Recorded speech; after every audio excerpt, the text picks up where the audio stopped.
এই হলো গলদপুর। মেরেকেটে শ৫ মধ্যবিত্ত পরিবারের বাস এই ছোট্ট জনপদ গলদপুরে। এই গলদপুরেই থাকে আমাদের এই কাহিনীর নায়ক শ্রীমান গুলটে চরণ গুহ, ওরফে গুলটে মামা। গুলগাপ্পা আড্ডা মেরে জীবনটা কাটিয়ে দিতে পারাটাই গুলটে মামার একমাত্র লক্ষ্য।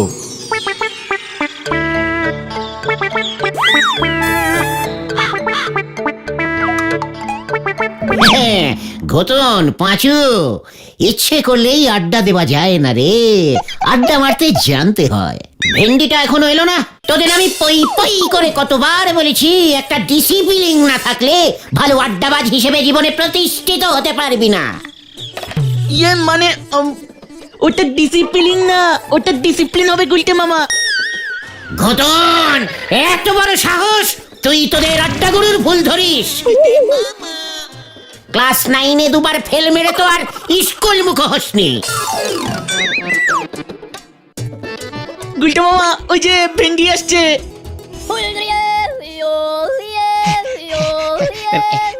সরি সরি গুলটে মামা, একটু দেরি হয়ে গেল আর কি।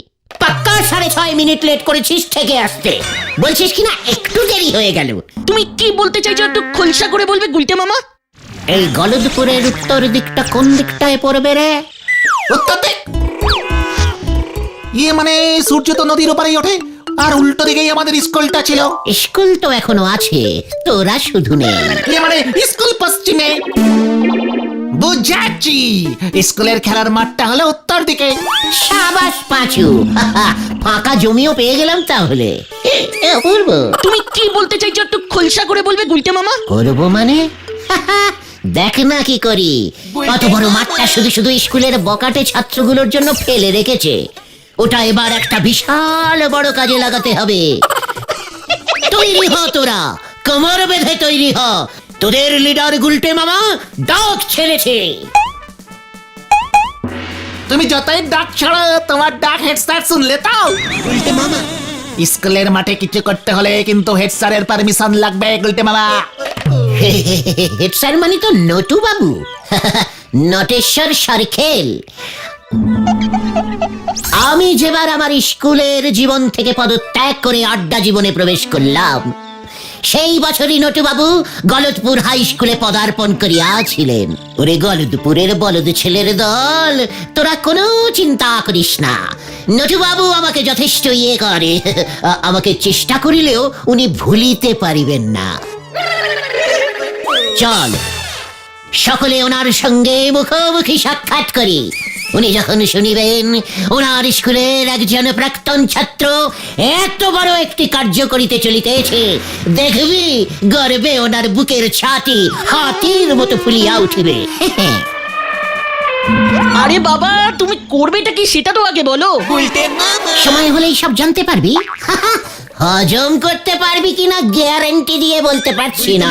আজ রোববার, এখন হেড স্যারকে নরদার চায়ের দোকানে পাবো, এই ব্যাপারে আমি তোমাকে গ্যারান্টি দিচ্ছি গুলটে মামা। ওরে গলদপুরের বলদ ছেলের দল, তোরা চল রে চল রে চল, দঙ্গল বেঁধে মঙ্গল করতে যাই ওই নরার চায়ের দোকানে।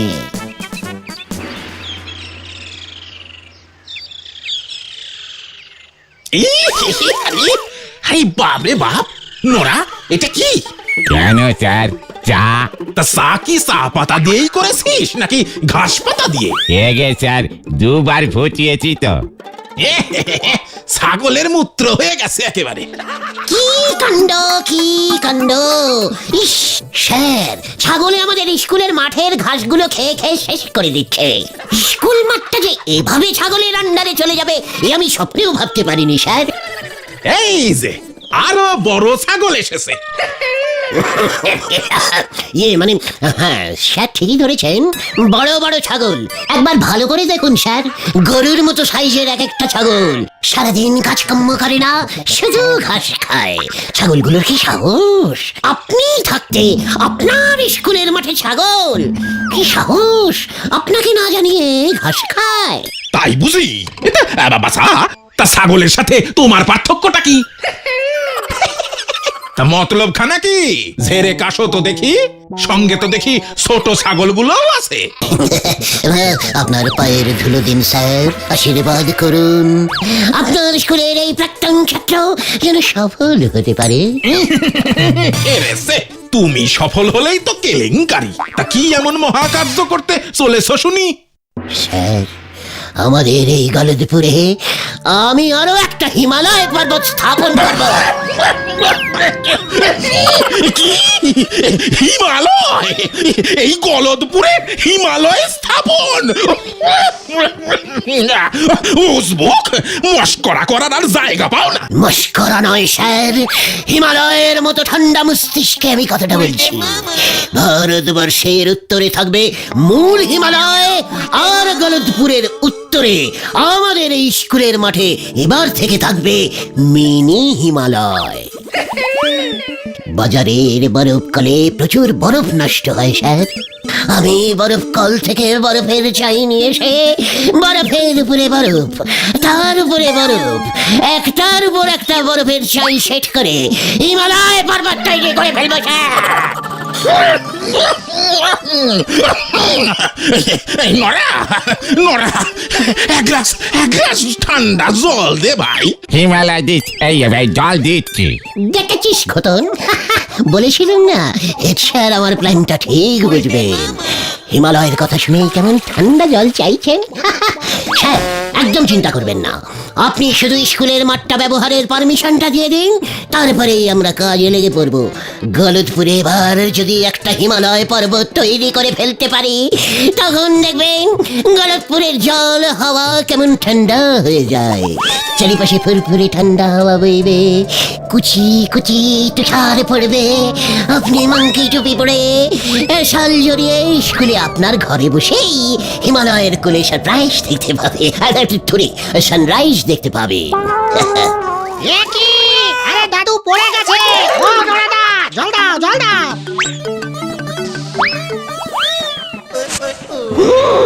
এরপরে আমাদের গলদপুরে জল কত সস্তা হয়ে যাবে, কলের আর প্রয়োজনই হবে না। কিভাবে গুলটে মামা? আমার প্রতিষ্ঠিত গলদপুরি মিনি হিমালয়ের বরফ গলে জল হয়ে নদীর সৃষ্টি হবে, আর সেই নদী গলদপুরের অলি গলি ঘুরে মানে নড়ার দোকানের পাশ দিয়ে, পাচুদের রান্নাঘরের পেছন দিয়ে, সারের বাড়ির উঠোনের উপর দিয়ে কুলকুল কুলকুল করে বয়ে যাবে।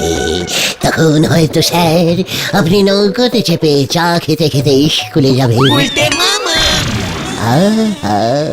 কি মনোরম দৃশ্য। হরি বল, আর আমাদের চায়ের দোকানটার কি হবে? রে নোড়া রে, শীত পড়লে লোকজন এমনিতেই বেশি চা খাবে। তাছাড়া কত লোক যারা পয়সা খরচ করে আসল হিমালয় দেখতে যেতে পারে না, তারা এই গলদপুরের মিনি হিমালয় দেখে দুধের স্বাদ ঘোলে মেটাবে বলতো। সেই সব পর্যটকরা তো তোর চায়ের দোকানেই আসবে চা খেতে। জয় বাবা হিমালয় কি জয়। গুলটে মামা, স্যার কোনো কথা বলছেন না কেন? ও স্যার, স্যার, ও স্যার। স্যার, ও স্যার, স্যার। দেখেছিস ঘটন, গলদপুরে হিমালয় হবে শুনেই স্যার কেমন হিমালয়ান ঋষিদের মতন ধ্যানে বসে গেছে। এ কি, এই স্যারের ধ্যান না ভাঙলি আমি দোকান বন্ধ করবো কেমন করে? স্যার, ও স্যার। উজবুক, তোর মাথায় এবার হিমালয় ভাঙবো আমি। যা যা, চোখের সামনে থেকে দূর হয়ে যা, দূর হয়ে যা বলে দিলাম। তো সারা গুলতানি মারার আর জায়গা পাও না, বলে কিনা গলদপুরে হিমালয় তৈরি করব। এই খেয়েছে, হিমালয় তৈরি হবে না স্যার। না,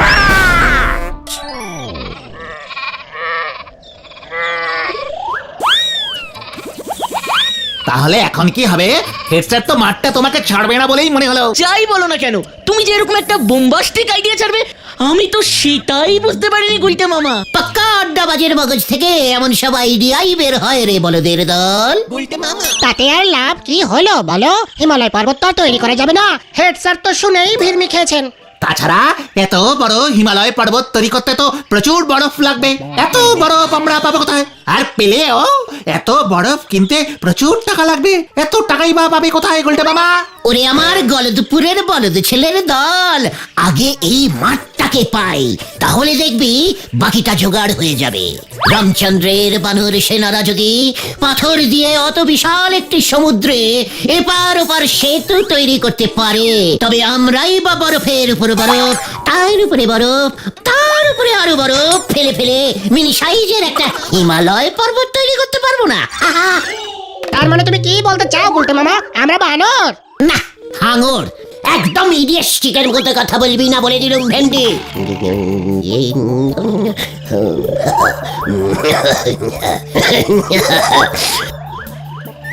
এই মাঠেই আমি স্থাপন করিব গলদপুরের মিনি হিমালয়, এই আমি প্রতিজ্ঞা করিলাম। আর স্যার? বড় বড় কাজে এমন ছোট ছোট বাধা অনেক আসবে রে পাঁচু। যাকে তোরা এখন বাড়িতে যা, আজ রাতটা আমাকে ভালো করে ভাবতে দে। স্যারকে রাজি করানোর জন্য একটা জব্বর প্ল্যান বার করতেই হবে। হ্যাঁ হ্যাঁ, সেই ভালো। এখন তুমি বাড়িতে যাও, নয়তো পিসিমা আবার তোমাকে খুঁজতে বেরিয়ে পড়বে। আমরাও ঘরের ছেলে ঘরে ফিরে যাই। পিসিমা আজ লাউ চিংড়ি করবে বলেছিল। ভালো কথা মনে করেছিস পাঁচু, তোরা বাড়ি ফিরে যা। আগামীকাল সকাল ঠিক 9টায় গজাদার বাগানে গুপ্ত মিটিং কল করিলাম। সকলে ঠিক সময় মতো হাজির থাকবি, মনে থাকে যেন।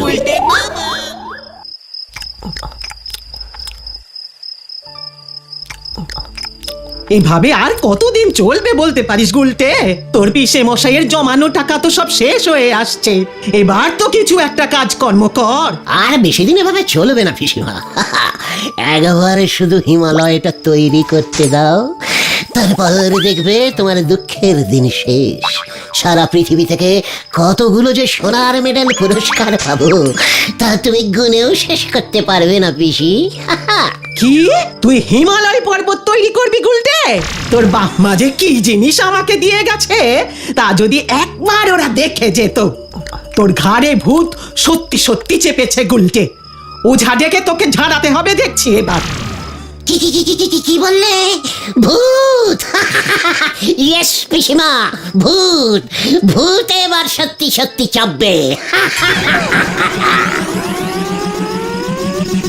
হায় ভগবান, কি যে করি আমি এ ছেলেকে নিয়ে।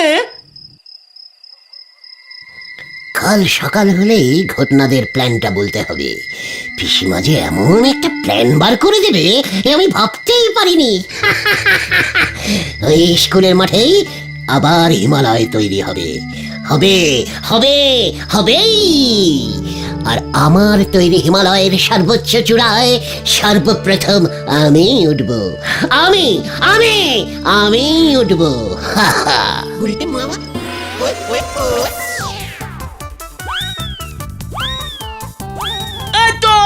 আর একটু গুলটে মামা, আর একটু। গুলটে মামা, আমি আর পারছি না রে উঠতে। ওরে বাবা, পারবে পারবে গুলটে মামা পারবে। তোমার তৈরি হিমালয়ের চূড়ায় তোমাকেই প্রথম উঠতে হবে। এই স্লিপ কাটছে, এই গেলুম রে। ও বাবা, উড়ি বাবা রে, গোবরটা বুঝি গেল রে। উড়ি বাবা, আমি কি স্বপ্ন দেখলুম রে। ওরে বাবা,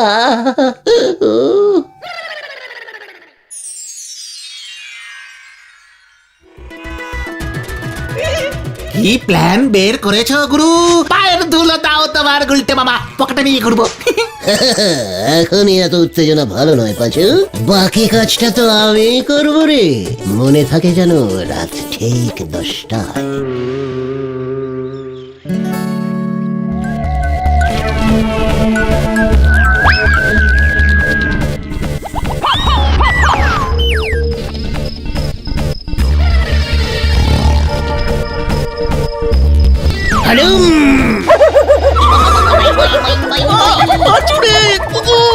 আমার মা, যা যা যা, ওই যে ওই যে ওই যে। আরে বাপরে বাপরে বাপরে বাপরে বাপ, এই এত কুকুর ডাকে কেন এত রাতে? এ কি? এটা কি? এই মরেছে, কেস তো পুরো ঘুরে আমার দিকেই আসছে। ওরে বাবা, আমি ভূত হালুম। ভূত তা ভূত দেখে কুকুর বুঝি ঘেউ ঘেউ করে? চুরি করবার আর জায়গা পাও নাই। দাঁড়াও দেখাচ্ছি। কই গেল কই গেল কই গেল? এই তো চা, হরিটা ভেঙে গেল। এ কি উজবুক গুলটে, তুই এত বড় সাহস তোর? হ্যাঁ? আমি চোর না, আমি নীলেব, আমি ওই হিমালয়। হ্যাঁ, মনে পড়েছে, আমি হিমালয় ওঠার প্র্যাকটিস করছিলাম স্যার। মই নিয়ে চলে গেছে স্যার। মই মই তোর মাথায় এবার আমি দই ঢালবো, দাঁড়া। আই জানুম রে, বুড়িয়া বাপ রে বাপ।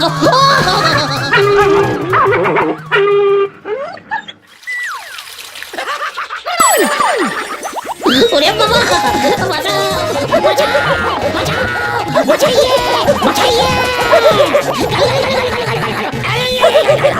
ওরে বাবা, বাঁচাও, বাঁচাও, বাঁচাও, বাঁচাইয়ে, বাঁচাইয়ে।